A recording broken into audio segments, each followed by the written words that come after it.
વાત કરીએ તો સુરત મનપાની કામગીરી પર ફરી એકવાર સવાલ ઉઠ્યા છે। ભાજપ નેતાએ કરેલા દબાણ હટાવ મુદ્દે પણ સવાલ ઉભા થયા। ગેરકાયદે બાંધકામના પતરા પહેલા પાલિકાએ જ હટાવી દીધા અને 2 કલાક બાદ પાલિકાની ટીમ પરત મૂકી ગઈ। કૃપા રેસિડેન્સીના 104 પતરા તોડી નાખ્યા બાદ પતરા ફરી એકવાર પરત મૂકી દેવામાં આવતા જ વિવાદ સર્જાયો। કતારગામ ઝોનના અધિકારીઓની કામગીરી પર પણ સવાલ ઉભા થયા છે। ભાજપ નેતા બાબુભાઈ જેબલિયાનો આ ફ્લેટ હતો જ્યાં દબાણ કરવામાં આવ્યું હતું એ દબાણ હટાવવામાં આવ્યું, પરંતુ થોડો સમય થયો અને 2 કલાક બાદ જેટલા પણ પતરા હટાવ્યા હતા એ કોર્પોરેશનની ટીમ પરત આવે છે અને જાતે જ પતરા ફરી લગાવી જાય છે। તો બાબુભાઈ જેબલિયા ફ્લેટ ભાડે આપ્યો છે। ભાજપ નેતાનો ફ્લેટ હોવાની જાણ થતાની સાથે જ મનપાએ સરેન્ડર કરી દીધું અને મનપા અધિકારીઓની વિવાદિત કામગીરીના સીસીટીવી ફૂટેજ પણ સામે આવ્યા છે। આ બંને દ્રશ્યો ટીવી સ્ક્રીન પર અમે આપને એક્સક્લુઝિવ બતાવી રહ્યા છીએ, જેમાં સ્પષ્ટ દેખાઈ રહ્યું છે કે પહેલા કોર્પોરેશન દ્વારા કાર્યવાહી કરવામાં આવે છે।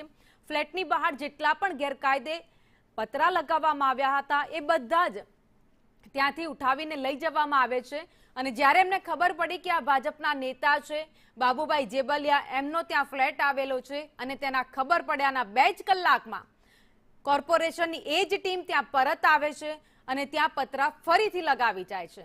એટલે કે ભાજપના નેતાથી કોર્પોરેશન જે ડરતું હોય તેવું અહીંયા સ્પષ્ટ ફલિત થઈ રહ્યું છે। સ્પષ્ટ દેખાઈ રહ્યું છે કે કોર્પોરેશનને એક ડર છે, કેમ કે આ ભાજપના નેતાનું ત્યાં બંગલો આવેલો છે, અથવા તો એવી ધાકધમકી હશે અથવા તો કહેવામાં આવ્યું હશે કે જેના પર આ કાર્યવાહી કરવામાં આવી। વધુ અપડેટ સાથે સંવાદદાતા સુરતથી જયેન્દ્ર પાંડે મારી સાથે જોડાઈ ગયા છે।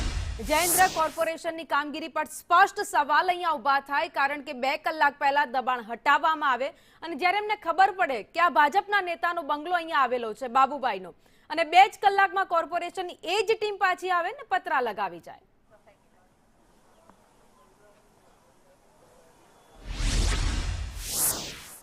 જી ભાવેની આ સુરતના કતારગામ ઝોન વિસ્તારમાં આવેલી આ કૃપા સોસાયટી તેની ઘટના છે। ખાસ કરીને કતારગામ ઝોનના જે અધિકારીઓ કર્મચારીઓ છે તે ભાજપને માનતા હોય તેમના ડરથી ગેરકાયદેસર જે બાંધકામ હોય તેને ફરી સંરક્ષણ આપ્યું તેવું લાગી રહ્યું છે, કારણ કે સુરત શહેરના કતારગામ ઝોન વિસ્તારમાં હાલ કૃપા રેસિડેન્સી જે સિંગણપુરા વિસ્તારમાં આવેલું છે।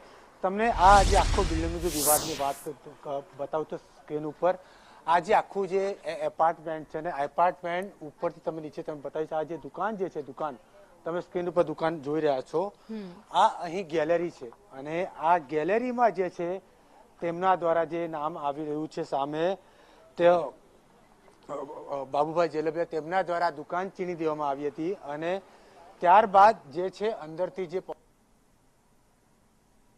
લઈને આ જે બિલ્ડિંગના રહીશો દ્વારા ફરિયાદ કરવામાં આવી હતી કતારગામ ઝોનમાં અને તેમના દ્વારા જ અહીં જે પત્રો લગાવવામાં આવ્યો હતો, સૌ પ્રથમ ધીરે ધીરે કાર્યવાહી કરવાની હોય છે, પત્રો હટાવવામાં આવ્યો હતો, પરંતુ જ્યારે કતારગામ ઝોનના અધિકારીઓ અને કર્મચારીઓને ખબર પડે છે કે આ જે ઘર છે ઉપર તમે જે ઘર જોઈ રહ્યા છો 104 નંબરનું, તે બાબુભાઈ જેબલિયા જેઓ ભારતીય જનતા પાર્ટી કિસાન રાષ્ટ્રીય કિસાનના પ્રમુખ હોવાનું સામે આવી રહ્યું છે, ત્યારે એ માલુમ પડતા અધિકારીઓ અહીંયા આવે છે અને ફરી પતરા મૂકીને જતા રહે છે।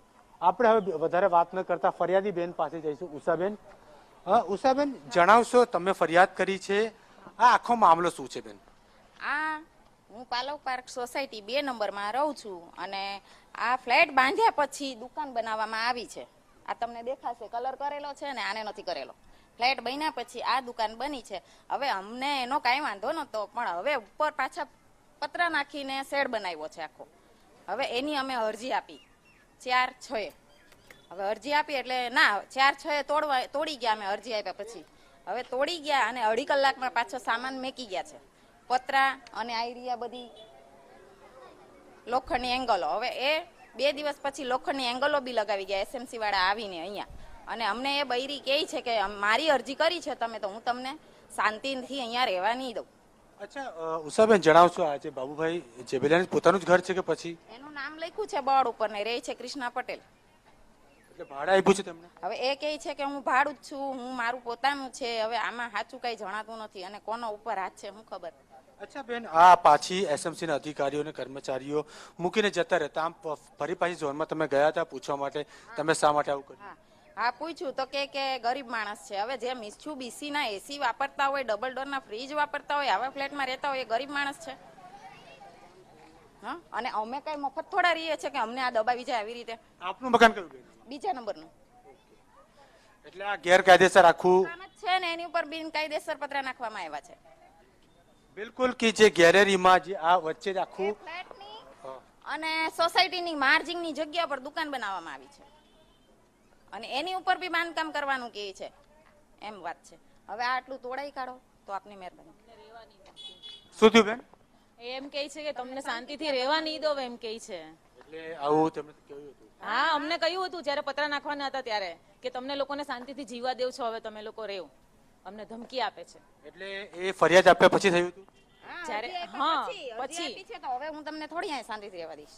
બિલકુલ, તમે ભાવિની જે રીતે સાંભળ્યું, આખા જે બિલ્ડિંગનો વિવાદ છે તે ખાસ કરીને જે આપણે ગેલેરીનો જે ભાગ પેશન હોય છે, એટલે વચ્ચે જે જગ્યા હોય છે તે જગ્યામાં આખી ને આખી દુકાન ઊભી કરી દેવામાં આવી, તેના ઉપર પતરો નાખવામાં આવ્યો. અને જ્યારે બિલ્ડિંગના રહીશો દ્વારા જ્યારે ફરિયાદ કરવામાં આવી ત્યારે એસએમસી અહીં પહોંચે છે, પતરું હટાવે છે અને 2 કલાક બાદ ફરી મૂકી જાય છે. તો કહેવાનું મતલબ શું, જ્યારે ગેરકાયદેસર આટલા બધા બાંધકામો હોય છે તેના વિરુદ્ધ કાર્યવાહી થતી હોય છે, તો ભાજપનું જ આ ફ્લેટ છે, જી, જી, જી. ભાજપના જે માનીતા જે નામ છે બાબુભાઈ જેબલિયા, જી, પણ તેનો હા. આ ગેરકાયદેસર દૂર શા માટે નથી કરતા? એટલા અનેક સવાલો ઉભા કરી રહ્યા છે. ત્યારે બીજી ચોક્કસ. બાજુ જ્યારે નાસિરનગર ડ્યુમ્યુલેશનનો મામલો શાંત થતી ત્યારે બીજો એક મામલો સામે આવી ચૂક્યો છે. ભાવિની, અનેક લોકો સવાલ ઉભા થઈ રહ્યા છે. હવે કડક કાર્યવાહી થાય છે કે નહીં એ પણ હવે જોવાનું રહેશે, કેમ કે લોકોની માંગ કરી રહ્યા છે. જી, આભાર માહિતી માટે.